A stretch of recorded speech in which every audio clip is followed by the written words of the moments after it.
So before, I think we're live. I think we're streaming. But before we say we are absolutely live, we are absolutely streaming. We got to check the audio. Yesterday we had an issue. Hello, can you hear me? Is it heard? Yeah, we're good. I see that. We're live. We're streaming. Life is good. No, but you can hear the audio. Yes, I can.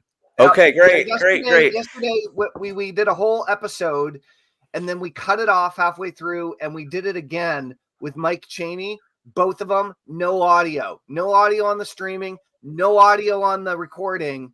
We wanted to make sure it was working today. And it's really too bad because he said some stuff that he's never said before, and he doesn't want to use it. So we're gonna don't ask me that again. yeah. But anyway, so hi everybody, welcome to the Tellman and Fellman Show, episode 7,477. It's just 77, everybody. It just feels like 7,000 to me. Tellman feels like it's only 22, so it's 77. I love this. This is the best part of my day, Harris. It's really the best part. Well, I didn't say it wasn't the best part of my day. I've never said that. I thought I saw a balloon come up on the screen, but it was just our guest's microphone. I literally got distracted. You know how when you do this on Apple, it like balloons come up. I thought I saw a balloon coming up. I was like, whoa. No. Anyway, flying over New Jersey. I don't know if you've seen that. No, I have. Yeah, I have not been to the United States in a couple of years. No, it's all over the news. If you check it out, there's like UFO reports, some seemingly normal drone technology, but then some weird stuff, which is pretty trippy. So that's wait. We're going to talk more about that on the actual episode, everybody. That's right. Hi, my name's Harris Fellman.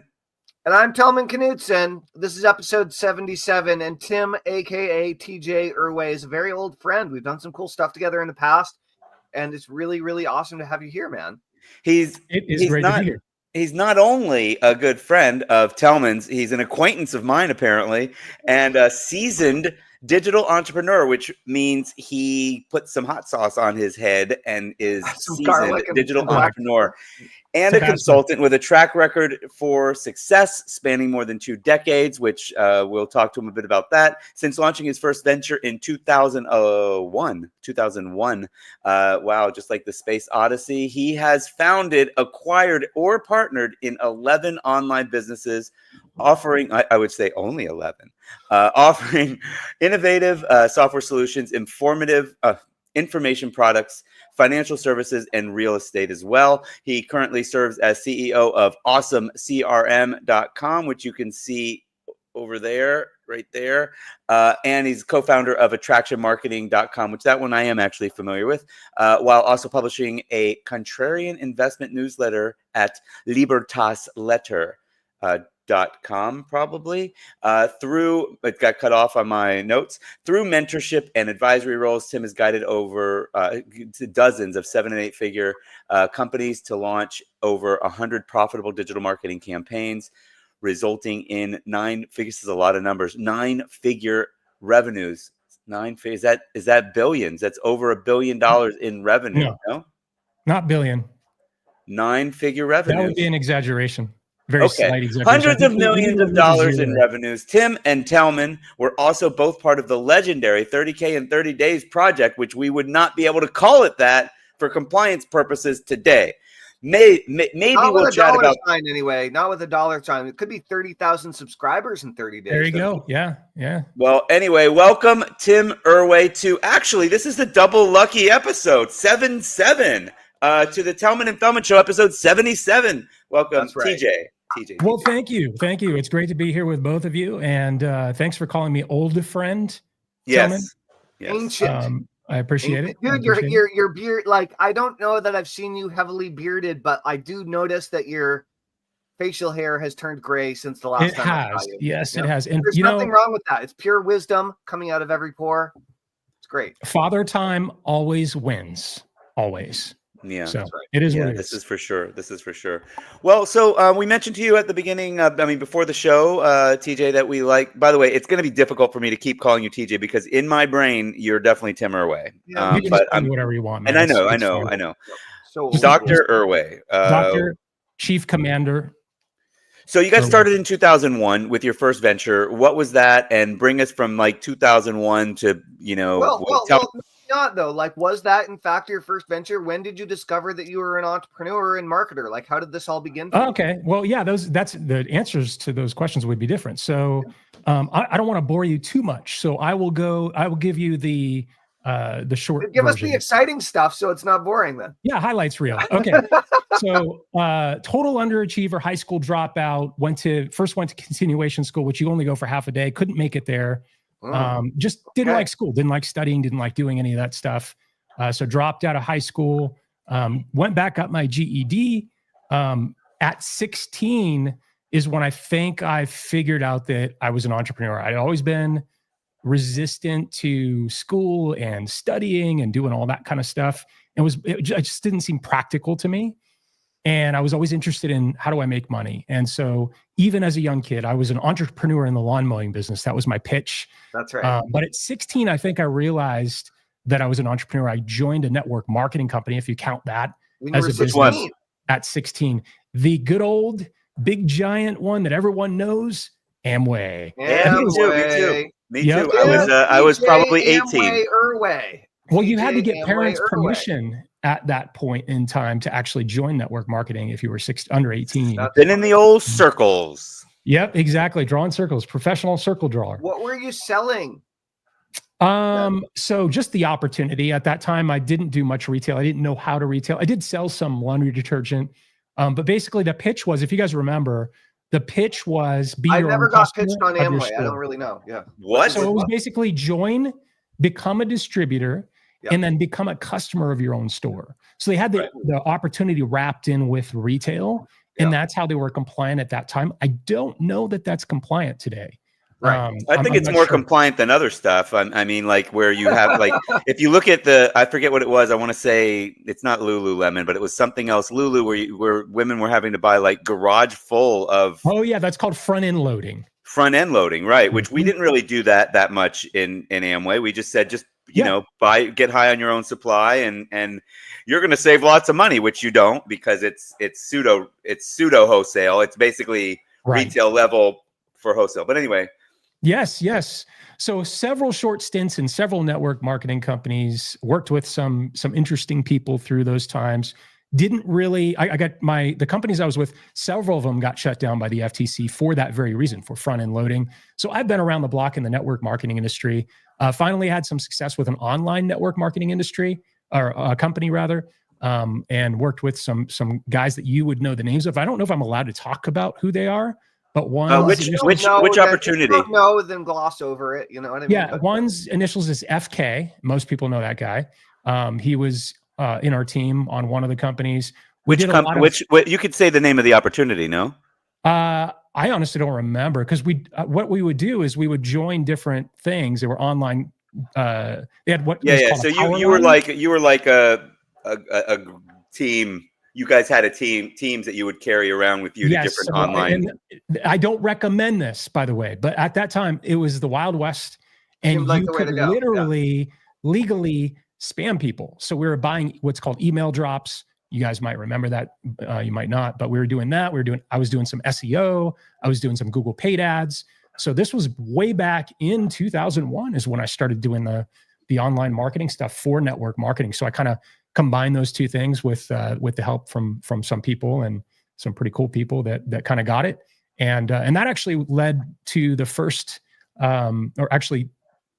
company was really publishing information on how I was building and SEO and stuff like that. Got the attention of a guy named Mike Dillard, partnered with him, helped him grow his business, ultimately became a partner in that company that was called Magnetic Sponsoring back then. I had already had 2 or 3 companies at that time under that I'd started. And by the way, when you introduced me and said 11 companies, that sounds impressive. Not all of them were successful. So so a lot of those were crash and burn type things, but a few of them hit over 7 figures per year. One of them's close to 8 figures per year. And so, some successes, lots of failures. Learn more from the failures than I think from the successes. That's one of the funniest things, right? That's one of the tricks. Yeah, exactly. Yeah. I mean, if you're going to have a bunch of failures, it's also the only possible way to reframe it and still feel good when you wake up in the morning. Yeah, exactly. Yeah, for sure, man. So Listen, Tim, TJ, I'm really sorry. I'm sorry to interrupt the episode for this, but Tellman, yesterday you practically had a full head of hair, and Yeah. you showed me that you got some cool razor for like bald-headed people, and I am generally bald-headed, and you can see it's a pain in the ass to do this like every 3 days, and I sense a sponsorship for a razor coming into this stream. Yeah, it is absolutely. So Tellman, you paid like a prayer. So I never buy anything on sale. It's just not how I roll. I just don't do it. Like I don't seek out. I very rarely Black Friday sales. You don't go like, oh, I got to buy stuff because of the Black or otherwise. Oh, okay. You like to pay full price. All right. I just don't like to deal with coupons and discounts and all that. Okay. But you got it. You got the product. You showed it to me yesterday. It's got 4 heads on it. I got this amazing like razor. Yeah, it's a head shaver and an everything else shaver too. They claim. Oh, and so the undercarriage. Which one is it? Manscaped? Which one did you get? No, I got the Freebird. Freebird. Freebird. Ladies and gentlemen, this episode brought to you by Freebird, and it was like $30, $25 on it's Black Friday. 50% off. It's normally like they're all like, oh, look how much better we are than the Pitbull and the Remington, and they're like, well, it's a better shave, quarter of the price, and then they had a Black Friday sale, and I was like, fine, I'll buy it because I normally just use a straight razor and shaving cream, right? It had four 5 razor heads on it. Like, I wouldn't put that on my undercarriage personally, like that, but on your head, I get it. Yeah. So it looks pretty good. Is it pretty smooth? My head is pretty smooth, but my hair was also like an inch long almost. And so at the end of the day, in order to make it all work, I still had to buzz it with the normal trimmers first. So it got short enough. The problem with these things is they get clogged up with hair, especially if your hair is all long. And so you have to spend all the time that it saves by shaving it dry. You make up for it having to clean the freaking razor. Well, but now if you do it twice a week, you're good. I appreciate that, but I cleaned that thing 4 times yesterday. Okay, well, So anyway, pluses and minuses. It's a good device. So far, so good. It lasted the first day. My head is shaved. My girlfriend. Tim, what do you got? TJ, what do you got under there? Full head of hair. Oh my God! Look at that! And it's not even gray. Like, why are you covering that beautiful head of hair? The sides are a little bit gray. Yeah. It's creeping up. It creeps up. Yeah. This is really bad for me because it's dark enough where it looks like usually when it looks like this, and I don't want to. It's very porn stash, pedo stash, But look, from far away, you don't see this.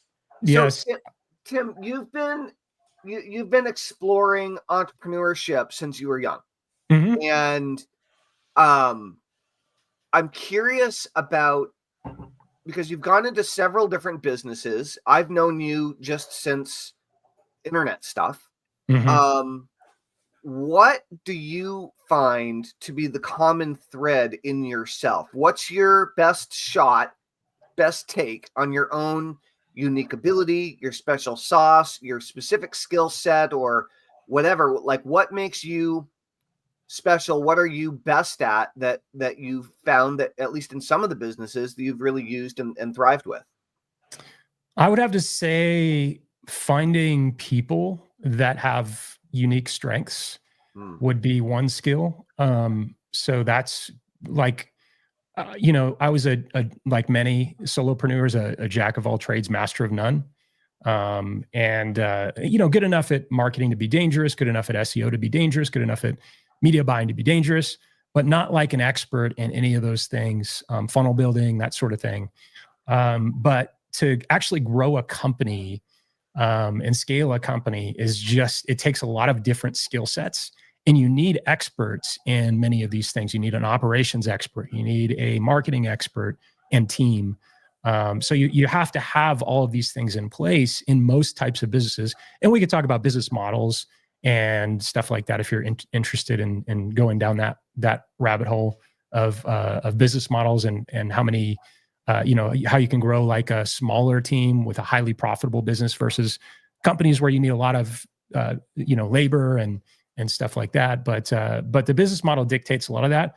But finding the right people that are masters at their craft, I'd say, is probably the number one thing. And I'm an introvert, so I don't like going out and meeting people. But just for just all the time that I've been in this industry, just meeting people like you, Tellman, and just 20 some odd years of just knowing people and meeting people, right, has opened a lot of doors for me. So I'd say relationships and finding key people that have specific skills that can help you really grow a company is one of my, I'd say, probably the number one. And then the other one would be just curiosity, like just super curious. And I think that's one trait that I think is like a golden thread that binds all entrepreneurs. Like you guys are both super curious. You can't succeed, I don't think, in any business, in marketing specifically, if you're not really, really curious and go, I wonder if this would work. And tell me, I've seen you try so many different things over the years. So you're just innately curious. And I'm sure you are as too, Harris. I know one promo that stands out that I don't know if we should mention, where it was pretty interesting. We should mention it. Which one is it? Where I was naked? The one that you made fun of me about earlier? Yeah, I didn't know if you were going into Harris's. Usually, it's the most memorable one I've done is Sal the Sight Stealer. So I don't know if you remember that one. I do remember that now that you mention it. So it's so funny. Most people block the other one out. That's why most people block the other. Well, no, the other one is only so many people saw it. It wasn't a real. It was just a quick promotion, and I made a mistake. I mean, honestly, I got excited. Yes, I said, I believe in this so much, I'm going to throw in my pants or something like that. Right. And I took my pants off. I turned around, and unfortunately, I was old enough, I guess, where you could still see stuff from behind. So I thought for sure my fat ass would have covered that up, but it didn't. No. So, but no. So some people, clearly are scarred because of that, and I do apologize. You are one of them. Momentary glimpse of the backside of Harris's ball sack. Exactly. Yes, and every time we talk about it, I'm very visual, so I imagine it. Yeah, So, there's still a little PTSD from that particular promotion. Well, let's just remind you. I was Sal the Sight Stealer. I was Robert Johnson, which was like a redneck with bad teeth. I have the teeth right here if you need a reminder. I was Fung Mi Ha. I had full. Oh, you can't do that stuff today, brother. Full racist robe. You know what is so funny about that is who's offended? Not the Asian friends that I have. They thought it was hilarious. They still think it's hilarious. It's people being offended on their behalf. So let's not get into the anti-woke comedy movement. Wow, Harris is so upset. Anyway, let's get back to like, okay, so you have all this background in business. Wait. I wanted to touch on curiosity. Because I'm also like I don't know if you probably don't know this, but I've been like for the last 5 years I've been doing comedy magic as well, like professionally, but vocationally, I guess would be a better way of saying it. I mean, professionally would be like, if I made 50,000 or more a year with it. I make a few thousand a year, but I perform a lot, and it's fun. Blah blah blah. Anyway, my point is that I'm super interested in creativity, and curiosity is something that artists also are, and I think that there's a huge. We're both creators. Like artists are creators and entrepreneurs are I mean, we are freaking creating a business and opportunities and products and whatever. Like we're actually creating a thing, and it's not considered art. I mean, some of it is. There's a difference. The difference between entrepreneurs and artists is that entrepreneurs think of themselves as creatives. And they Lubosi's laughing at my ball sack, I think. That's so right. just Lubosi. Is that artists are definitely creatives, and they like to consider themselves creatives, and entrepreneurs also like that idea. But when you compare art creativity to entrepreneurial creativity, artists completely fucking hate it, and they don't want to be compared to entrepreneurs. Because they don't want to be like some kind of sleazy salesperson. They often sell out, or even like you talk about artists that go from, having this great little musicians, I think of the most, is going from having this, great little tribe to all of a sudden now they become sellouts because they went commercial. Like, did you know, speaking of being woke, did you know, the song "Let's Get It Started in Here"? Yeah, I guess so. Let's get it started. In order for me to know it, you have to sing it for me to know what you're talking about. Let's get it started in here. Oh, let's get it. Yeah. Black Eyed Peas? No. Okay. One more time. Yeah. Anyway, that was originally "Let's Get It Retarded in Here." The original song was that, which definitely could never be commercial or played at the Super Bowl like it is now. Huh. Yeah, interesting. So they're total sellouts, but they're nearly billionaires. Tim, are you an artist on the side? Do you have other ways of expressing your creativity outside of the entrepreneurial spectrum? As a matter of fact, yes, a martial artist. Oh yeah, I heard you guys talking about that before I joined you in the studio. Why does that word? Why does that seriously? Why does that have the word artist in it? That's a good question. I think it's because it is a physical expression that comes through differently for each person. And so when you start out with martial arts, it's very technique heavy. Right. So similar to marketing, I mean, you learn techniques that are universally applicable, and then you take it and you kind of make it your own. And that's the art, right? So you adapt it to situations, body types. And for me, it's a type of meditation, because you're totally 100% engaged in the activity, and you're having to be focused and concentrated on it. And it just expresses differently in each person. So I think that's probably why it's called martial artist. But you're not doing Tai Chi. You're doing more combative martial art, right? Tai Chi. No, I'm drinking chai tea, but not Tai Chi. Not doing Tai Chi, right? Right. Okay. But so even with jujitsu, as you mentioned, that you do, like, that's expressed differently. Yeah, I mean, clearly, like, I'm going to do it differently than you because I'm a short, stocky guy. You're probably not short. You would also be good at throws. Like, you would be good at hip throws. Yeah, you're shorter, so you could get under my hips. Right. Well, I would just let you fall over me. That's kind of how my throwing style works. Yeah, I did judo for a while, and I also wrestled. So I probably use that. Harris, you should get in. You should get in there and bring it back. You should start kicking some ass. Yeah, I'm gonna go do MMA now and get my face beat in. That's right. That sounds exactly what my 56-year-old brain needs. Yeah. Right. Perfect. Awesome. So. Creativity is a piece, networking, connecting with people, recruiting, bringing people in, curiosity, being interested in other people, other business models, other possibilities. Mm-hmm. So you have all these businesses that you've started in the past, one of which is still going very strong. I'm aware. And then you have this new thing, which is awesome, awesome CRM. I guess that's what we're focused on talking about today.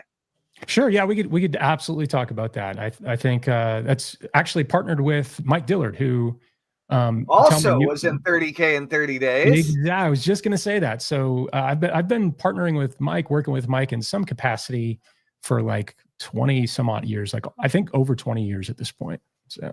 What do you? All right. What is 30K in 30? What's 30K in 30 days, guys? Go on, tell us. Before we go into 30K in 30 days.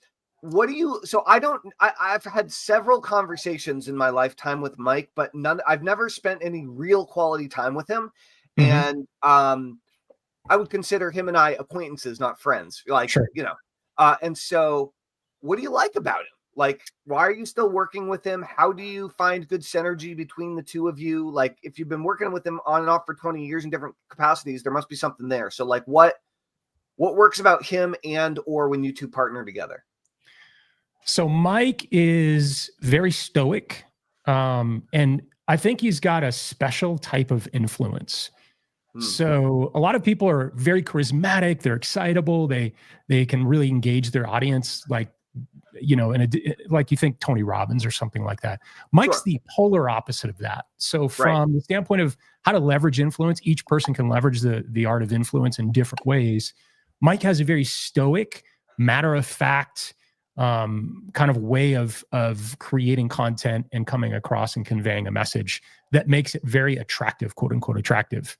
And I think that's really powerful. And he's a great copywriter, great student. So he was one of my first clients. People kind of get pulled towards him more than him pulling people towards him, right? Yeah. And so he was one of my first clients. I helped him with his company, Magnetic Sponsoring. Very coachable guy. So even though he was super influential, he was also humble and still is. Like a lot of humility, listens, and takes action. And so that's how he was one of my most successful students at one time. And when he asked me to partner with him, it was like a hell yeah. Because I was excited about adding my skill sets to what he knew to grow a company. We grew that company from, I think it was doing around $1 million a year to $4 million the next year, from 4 to 6 the following year, and then up from there. So we grew it pretty quick, combining our skill sets, and it was a lot of fun. He ultimately in 2010 decided to leave that company. I took it over. We're on our third iteration of that company. It's still going today. So since 2004, I mean, we've rebranded, but it's the same basic company, same basic concept, same target market. And it's still going strong. Number one in that industry, which is pretty cool. Is that Awesome CRM now? No, that's attractionmarketing.com. Okay. Yeah. And so that's actually Which used to be Magnetic. Awesome CRM is very new. That's this year, beginning of this year, we spun that up. I think I want to say April is when we launched. And both Mike and myself, we have our own different businesses. So we kind of just funnel people in through events, through email promotions, into Awesome CRM as a separate entity. And we built that on the high-level platform, kind of added our own secret sauce, our own IP, campaigns, some AI tools that aren't native to high level, and then just kind of went from there. So a lot of our intellectual property, things that we use as far as marketing campaigns, is built into the platform, which is what makes us unique with high level. So my belief, I don't watch him super closely, but I check in on Mike's stuff every now and again. My belief is that he's teaching people email marketing, list building. I think he has something called Audience Factory, right?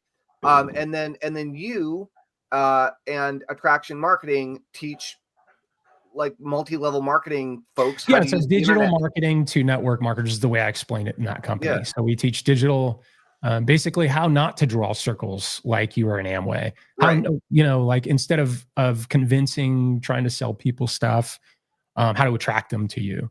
That's and right. How to create value-infused content that, is like a dog whistle for your perfect prospects, bring them into your ecosystem, and then, convert them into, customers or team members.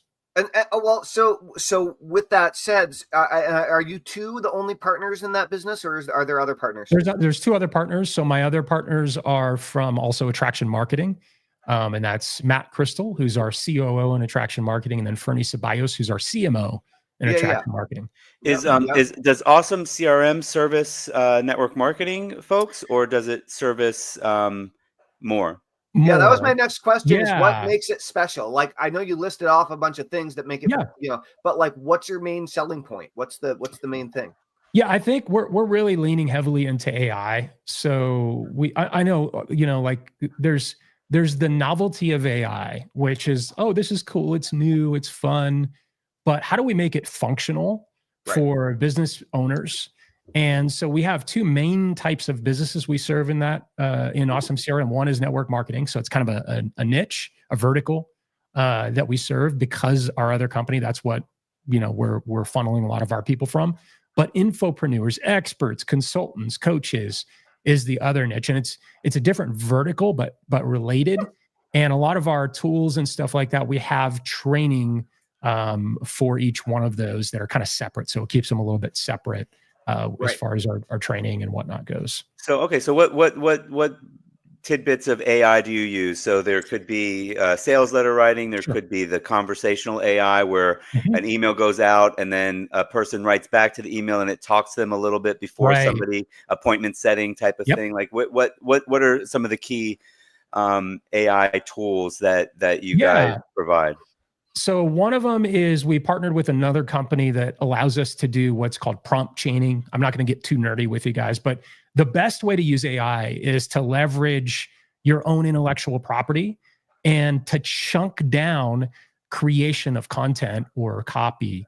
If you try to say, hey, write me a sales letter about this, it's not going to do a very good job. But if you combine what you know, like let's say you have a framework for $1 million sales letter, and you take it and feed it that framework, and you chunk down each section of the sales letter, you're going to get much better output. So we were able to basically take a lot of our intellectual property on how we create these types of things and leverage AI to chunk it down and create actual assets that are valuable, that work, that follow a framework that's proven. And it's night and day better than what you get just from like working with ChatGPT or any other AI. So that's one aspect of it. We do have conversational appointment booking bots. We have sales bots, and they're not the native high level ones. They're another company we partnered with that allows you to train it at a much higher level, no pun intended, but to bring people through a process. That's what you should have called it. You should have said, you should have just called it higherlevel.com. Higher level, yes. In fact, I'm going to see if that's registered, and if not, I'm registering higherlevel.com. I'm sure it is. I'm sure it's registered. But yeah, those are some of the things that we just kind of leverage. We've leveraged High Level as a platform and use that as kind of our canvas to do what we really wanted to see that nobody else is doing, using the tools and making AI functionally useful. For example, in my jiu-jitsu gym, I own a jiu-jitsu gym, part owner. We're using AI to book people for appointments there. So It works for any type of business. It's pretty cool because it used to be you run ads if you're doing paid ads, and then people fill out a form, an email follows up, and then you call them up. Well, now we can do a lot of that with AI via text or whatever to bring people to the logical conclusion that they should try a class out and get them to actually show up. So is it like, would that be expensive for you to sell it to a local jujitsu or gym or whatever spin bike? Like, is it like, what's that? Because it's got to be trained, right? That must take a little bit of time. It does take a little time, but we have all of the frameworks kind of packaged in such a way where you can quickly and easily personalize it. So using the jiu-jitsu gym, I wouldn't necessarily package up that IP and roll it out to other jiu-jitsu gyms. It's just not, it's an idea. It's probably a good idea. It's just, we're not focused on that niche. It just happens that I'm using it for that niche because I'm an owner in a jiu-jitsu place and motivated to grow it. Yeah. But we do have it for people that are information publishers, that are consultants, that are coaches, all kinds of experts, even professional service providers. You can use a lot of our existing kind of frameworks and change a few things and then have that work for you. So that's kind of how we use AI. And then do you have it at all? Okay, I guess I have two questions. So the first question is related to like which network. So by the way, I don't know if you remember or know, I own a traffic company, Solo Ad. I sell like a lot of solo ads, which sometimes we get some, people with online network marketing. Which network marketing companies do you typically, you must have groups that you service, or are you allowed to say? And then I think most of them, we have people from most network marketing companies that are in our, we've got, I don't even know how many tens of thousands or even over that. If you go back to the genesis of the company before it was Attraction Marketing, probably over hundreds of thousands of customers. So I think pretty much all network marketing companies are represented. Okay. Probably with a few exceptions. I can't say for sure, but I think and then have you ever thought of, so something that we kind of touched on a second ago was the idea that, you have some services that would work for local businesses. Have you ever thought, do you sell it? Like, is that a way that you sell your services, like as a business opportunity for, like, cause you have all these clients that, I guess it's a little bit of a conflict of interest perhaps, but maybe not, where you would say, okay, hey, for $500, we'll teach you how to resell our services. Do you guys do that? Have you thought of that? Yes, we have. So we have an affiliate program, but we haven't really put a lot of marketing power and bandwidth behind growing it. It's a little bit, that's definitely like phase 3 or 4. We're very early in the launch of this platform and still leveraging our current assets and businesses to grow it. So we haven't even run paid ads or anything. To answer your question, dude, there's so many opportunities and so many different directions we could go in. Local businesses, just double down on the experts type thing where it's consultants and stuff, network market. Like there's all these opportunities. And I think what makes sense for me is to really focus in on one, maybe two, because we already have a pretty significant following in the network marketing industry. That makes sense. Mike in the information publishing and creator niche, that's an obvious one. So sticking with those makes sense for us. Going to the local businesses, packaging things up doesn't really make sense right now for us.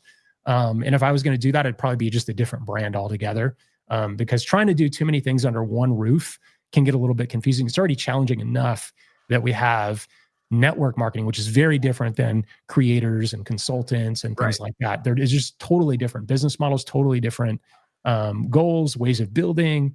And so it just doesn't make sense for us to try to combine anything else into that, under that banner anyway. That makes sense. That makes sense. So dude, I wanted to ask you, why did you change the name to Attraction Marketing? Yeah. So originally Magnetic Sponsoring was created from a book that Mike wrote. And so it was a product name, which, you know, it's Mike's a brilliant guy when it comes to naming things. It's the benefit of it is very obvious in the name, Magnetic Sponsoring. And if you were around back then, it used to be called sponsoring people into your network marketing company. Maybe it's not called that anymore, but at that time it was. Yeah. And so Magnetic Sponsoring, it kind of used magnetic marketing from Dan Kennedy. Also some interesting guys in the dating niche, kind of this philosophy of attraction's not a choice. It's kind of hardwired. So that's from the dating niche. And then also a little bit of Jay Abraham in there as well as strategy of preeminence.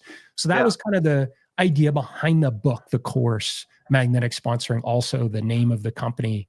And we grew beyond a single product. We launched MLM Traffic Formula, had $1 million launch in a week. And you probably remember that, Tellman. Maybe you do, maybe you don't, but it was, back around the time when we were, friends and talking. So we launched that product. We launched several other products, and it just became bigger than a product, a book. And so when Mike exited, we renamed it Elite Marketing Pro at that time, which in hindsight wasn't the best brand. But we ran with that from 2010 to, I want to say 2019, I believe, 2018, 2019. And then we just said, you know what? We are the original teachers of attraction marketing. Let's just buy that domain, attractionmarketing.com, and let's just go with that. It's more of a descriptive name for what we do and what we teach. And attraction marketing is a philosophy and a different way of approaching marketing. Again, those three things have really a lot of influence on how we built that brand.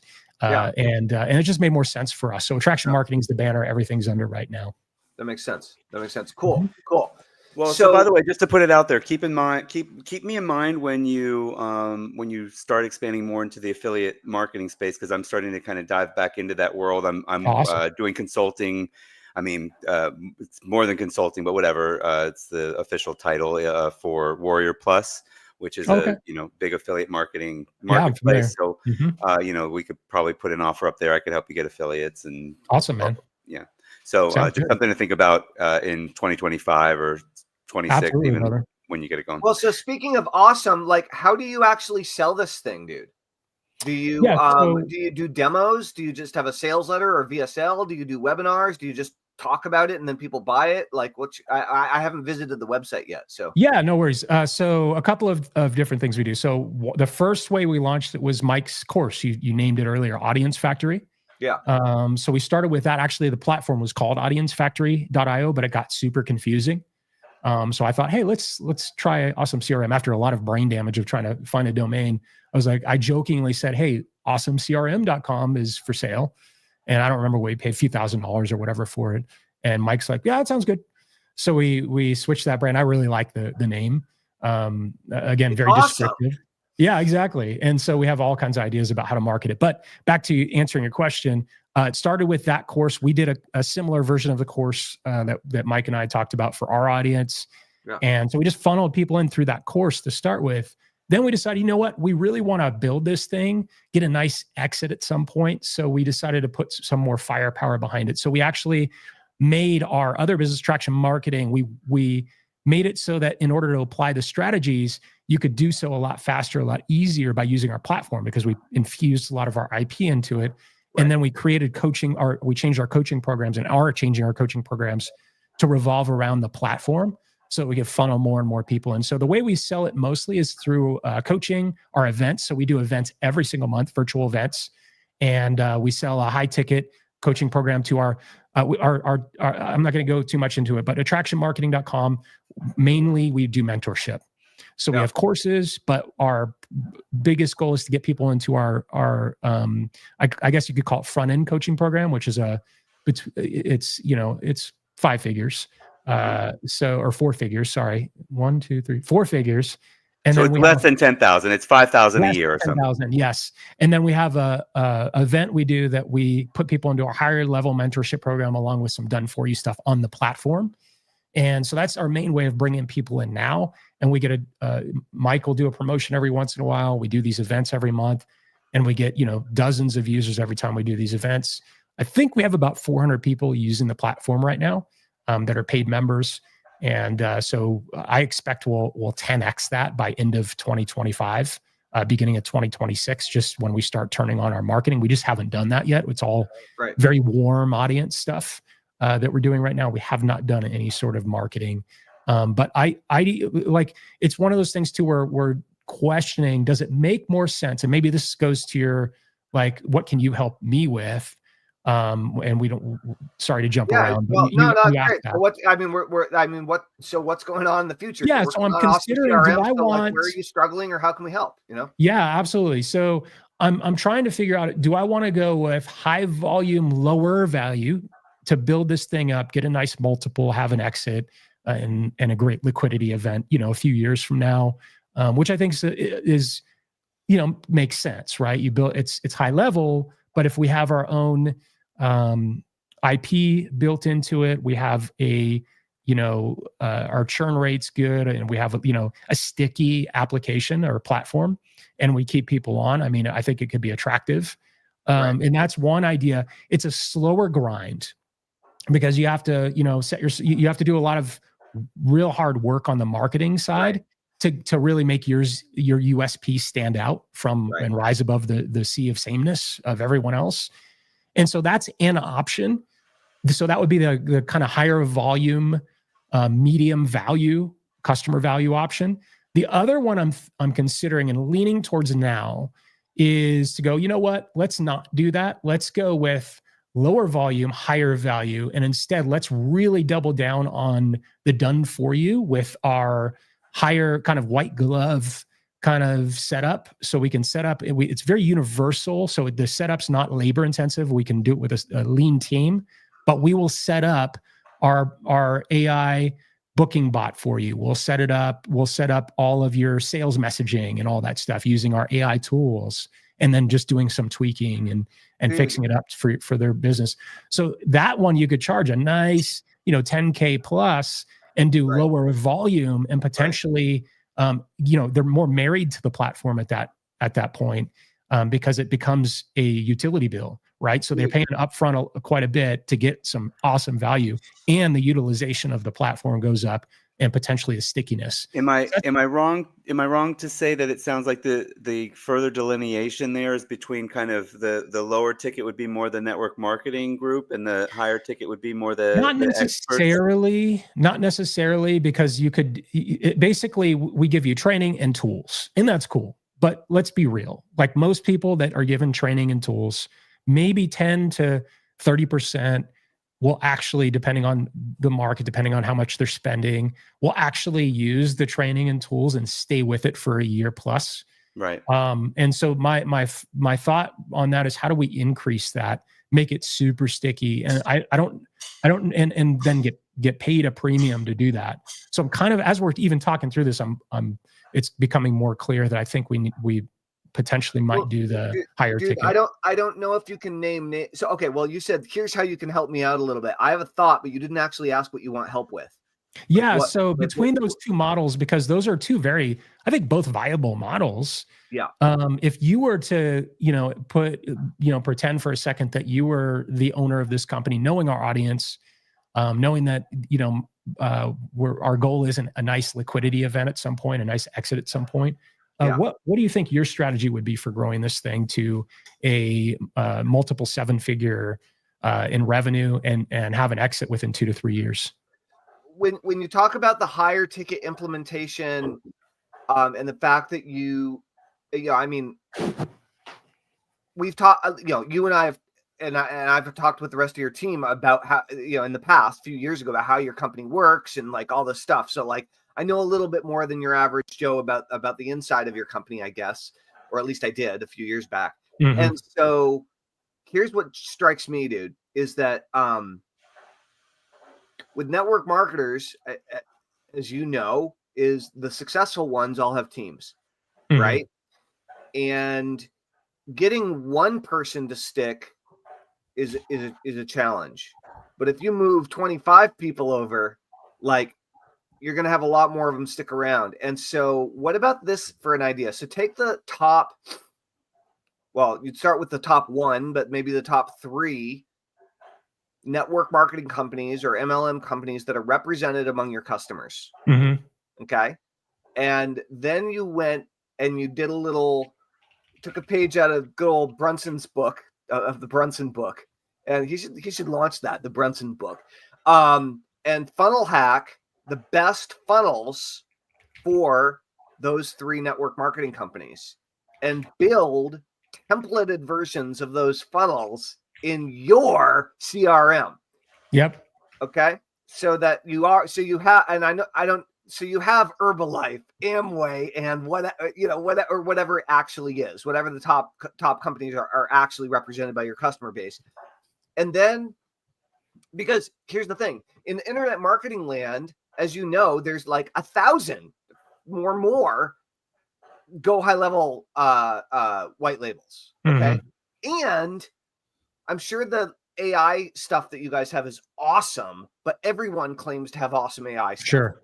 Okay. Like, so until you're on the inside, you don't really know how awesome your stuff is. So if you're just like competing head to head with the 1,000 other like guys that are out there teaching internet marketing, Mike Dillard's one of them, mm-hmm. then like I don't think there's going to be anything, at least at this stage, that's obviously special about awesome CRM. However, if what's special is we already built you and your team.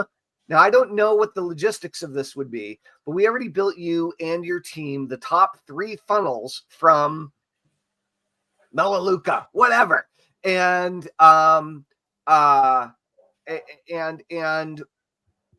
it's so far better than the mm-hmm. crappy software that your network marketing company is giving you.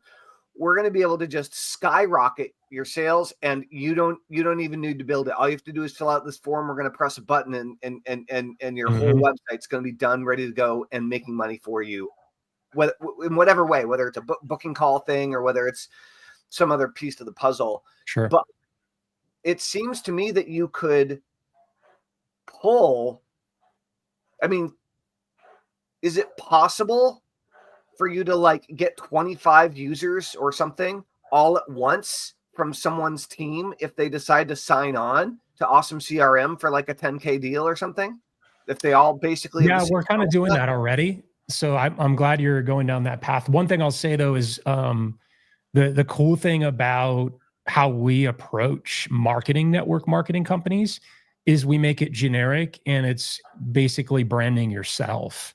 Okay, so you're doing personality branding on the front end so that they're personality and then really focusing on a specific target market. So and it's usually product focused, but it's not marketing a product. You're basically solving a problem. So that's how we do it. So we already have some of that in place.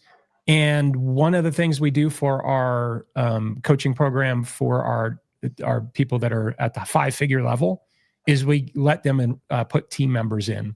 Everyone is that the 4-figure level or the 5? You said 5. Did you mean 4?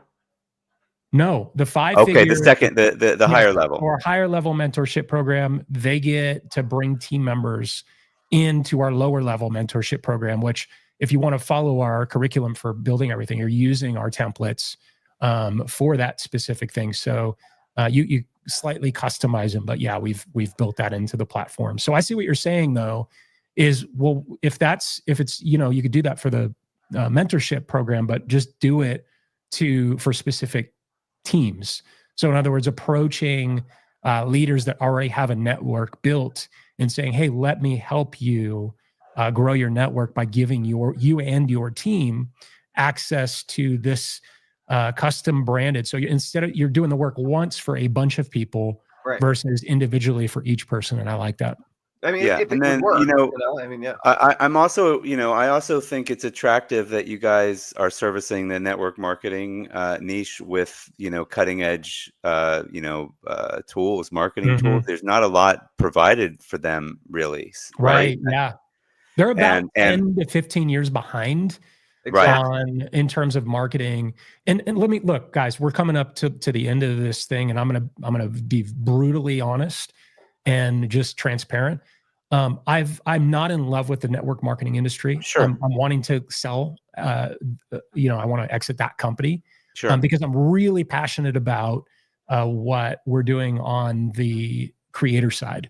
Okay. So I think this is all great. I think we should do it. Especially on the attractionmarketing.com side to funnel people into the platform. I think that's awesome. And then of course, building that into the platform. But as soon as, probably early next year, maybe mid next year, I'd like to really focus on awesome CRM and the creator side, the coaches, creators, experts. Yeah. Because I'm just more fascinated by that. The other thing that seems like a natural, dude, is like, and maybe you're already doing this, but default to have everybody's emails that send out through Awesome CRM have a PPS or something promoting Awesome CRM through their affiliate link. Yeah. So because network marketers, put it in the AI tools so the signature always has it. So in other words, it's by default, it's there. Exactly. Do you need a CRM to grow your business? This is the best one. It's awesome. Yeah. I like it. But is that going to be okay on the creator side? I don't know. And I don't know if it would. So I think what we can do is we can build our template, and it's really easy to make those changes, add the PS, make it say this, and then just enter affiliate link here, because we can't, unfortunately, dynamically enter the link with our AI tools, but we could basically say enter link here, and then just encourage people to sign up as affiliates. We could potentially do that. I don't think that would be, I think that would be great for, especially if you're just in slow growth mode anyway, like every single user you get, like give them an extra revenue stream. That'd be great. That's really cool, dude. So we are up at the top of the hour. I want to be respectful of everyone's time. Yeah. What, I do want to ask before, I have two final questions, but how you've been in the game for a long time. Attraction marketing, the business has been in the game for a long time. Awesome CRM is a CRM and email marketing tool and funnel builder, and kind of a comprehensive all-in-one marketing platform. And from your unique perspective and seeing this whole unfolding of internet marketing over 20 plus years, like, especially in the last few years, what's changed for you and your business? Like, what are the significant changes that have shifted that you have to pay attention to, where you've had to adapt? I think AI is the most disruptive technology in our lifetimes. I think that we're at the very beginning of what's possible with AI. And I think that everyone needs to be aware of how to use AI and how to make it actually functional as a marketer, as an entrepreneur, and apply leveraging your own unique personality, still not letting AI replace you, but leveraging it as a tool and combining that with the skills, because this is one of the things that I think is a challenge for most people, is they just want to push the button and they're lazy, and they think, okay, I don't have to learn these skills. I can just use AI. AI is dumb. You have to learn different skills. Yeah. Exactly. So I think really focusing on continuing to learn principles, universal principles that are evergreen, will always for eternity be applicable, such as learning copywriting, marketing, influence, how to do webinars. All these things are going to be forever relevant in our world. But I use AI every day. I used it for my bio that I sent you guys. I didn't want to write a bio, so I just put some facts in. We often will use AI. We haven't had to do it so much lately, but we'll often use AI to write a bio when someone doesn't get one to us. And we don't need any facts. We just tell it to go find info on the person. Right. Yeah, exactly. Yeah. And so like even structures for a webinar, like you can use it for that, or an outline for a course or whatever. And then you could chunk the writing process down, infuse your own experiences, what makes you uniquely you into what AI gives you. And that's how you partner with AI effectively and make it actually work for you and rise above the sea of sameness. Everyone's putting out AI bullshit that nobody pays attention to. And it just does not replace humans. It doesn't replace your ingenuity, your unique personality. And so I think that's really important to combine those skills. Right. Yeah, your soul. It's soulless content. It's a good way to explain it, Harris. Like you said, it's like if you're just depending on AI, you're gonna have soulless content that attracts no one. It's just noise. Or if it does attract anyone, they're not gonna stay connected because there's there's no actual human connection. None. Exactly. Yeah. So I'd say that's probably number one. Is when I'm looking, and my crystal ball is a little bit hazy, but as I look into my crystal ball, when I'm seeing, like glimpses of the future, I think it's going to be how to partner effectively with AI to get more leverage, to reduce your overhead costs. And look, any technology, anything that gives you more leverage is deflationary. So I think ultimately, in the long term, maybe we're going to see, and again, we're getting into kind of economics and stuff like that. And we don't have to go down that road at the end, this far into the deal here with you guys. But it's fascinating to me how this will have implications in every facet of our lives, on the financial side, on the entrepreneurship side, and building companies, and in the overall economy, how it's going to impact the economy. So again, most disruptive technology in our lifetimes. So either, get on the train and learn this technology, learn how to use it effectively and master it, or watch as everyone else that does, get more leverage in their businesses, grow it more efficiently, make more revenue, grow teams that are more profitable because they're leaner and smaller because all of them are using AI. And I think that's what I would say is really going to be critical for us in the next decade.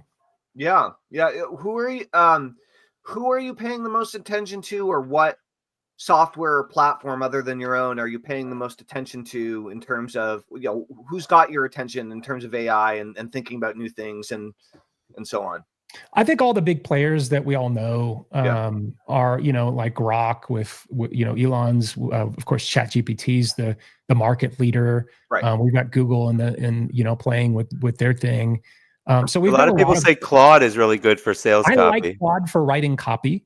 Yeah. I just think it's more effective for writing copy for me in many cases, not all of them. Yeah. But I use them all. I'm not watching any single one. I'm so curious, like we talked about curiosity, about how they all work. And it's cool to have an arms race because all these platforms are trying to one up each other. Right. And then we get into the, self-driving autonomous vehicle stuff with Tesla. That's fascinating. And that's a glimpse into the future, the robotics, all of that stuff that Tesla's also doing. So when I'm seeing all this stuff, we're seeing AI, which is mostly an intellectual tool where we create content and we can use it for ideas or planning or whatever, to actually having application and use and utility with things that we interact with offline, like vehicles, like everyone's going to have a robot, like that's going to be the thing everyone buys at some point. So it's fascinating to me. So I'm following all of it. I'm curious about all of it. I'm paying attention to all of it. Maybe not us in our age, but my kids will have the option to put AI in their brain. Yeah. Well, we all have really robots in our phones, guys. Like, what? Elon in your brain? What's the problem?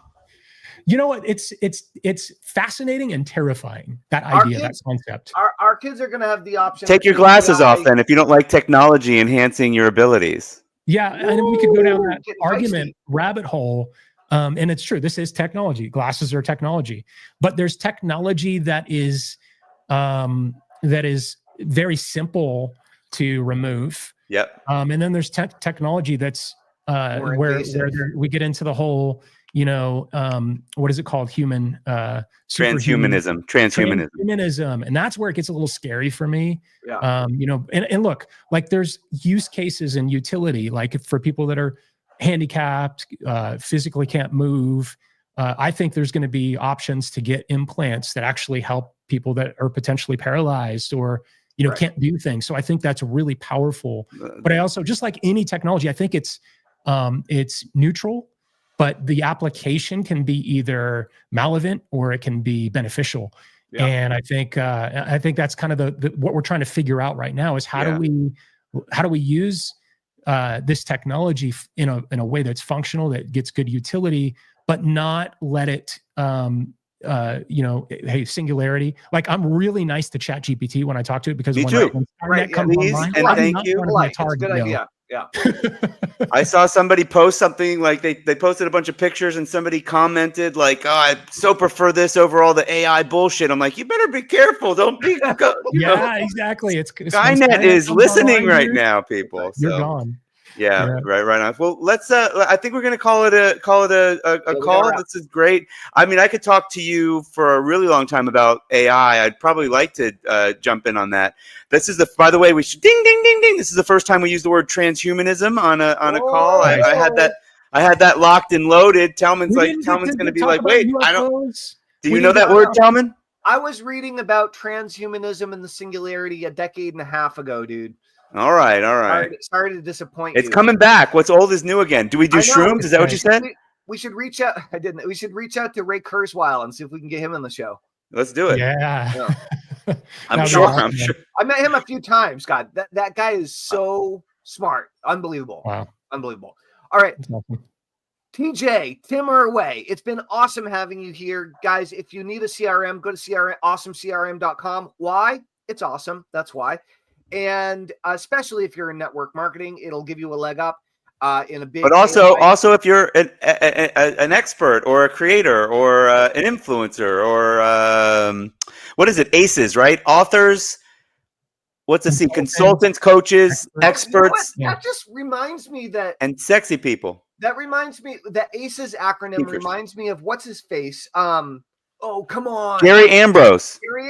Oh, Gary. Yeah. I don't know if he ever used the ACEs acronym purposefully. I think it was just the deck of cards that he used. Yeah, I think he just liked the deck of cards.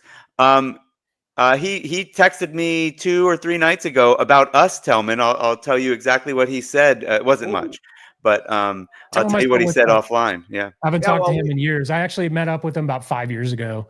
In Orlando. Orlando. He lived in Orlando. Also 30K and 30 days guy that we did. We didn't even talk about that. Man, we missed so much, but that's okay. We did. Well, we'll have to have you back. 30 days again. Part 2, we'll talk about aliens, UFOs. We'll talk about libertarian ideas and the stuff that we're publishing. It'll be fun. Awesome. This has been great. All right, 2 more questions for you before we wrap, Tim. Number 1, on a scale of 1 to 10, how did you enjoy your experience on the Tellman and Fellman show today? 11. Whoa! Hey, I like it. All right, number 2. If you only had one nomination, just one, who would you nominate to be our next special guest on the Tellman and Fellman show? Because I was just thinking about him, and he's an OG. And we were talking about 30K in 30 days. One person we didn't mention that I love, I think he's a great guy, an innovator in internet marketing. I don't even know if you've had him on or not. I think he's moved on to different things. But Jonathan Mizell. Dude, I am working very closely with Jonathan Mizell right now on relaunching his Fatty Liver book. And, nice. Yeah. How is he not? How have we not had him on our? There's one reason he said yes, but he's in Hawaii. And so I don't get up that early. Hawaii and the UK are a little like at odds in terms of time zones. So what time zone? Let's figure out what time zone he could do. And if I don't, we can do it. We can do it. I just haven't prioritized it because what is that like? 5 hours on the other side of PST?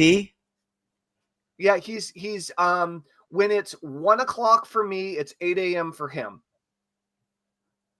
So 5 hours from you. Okay, that's not so bad.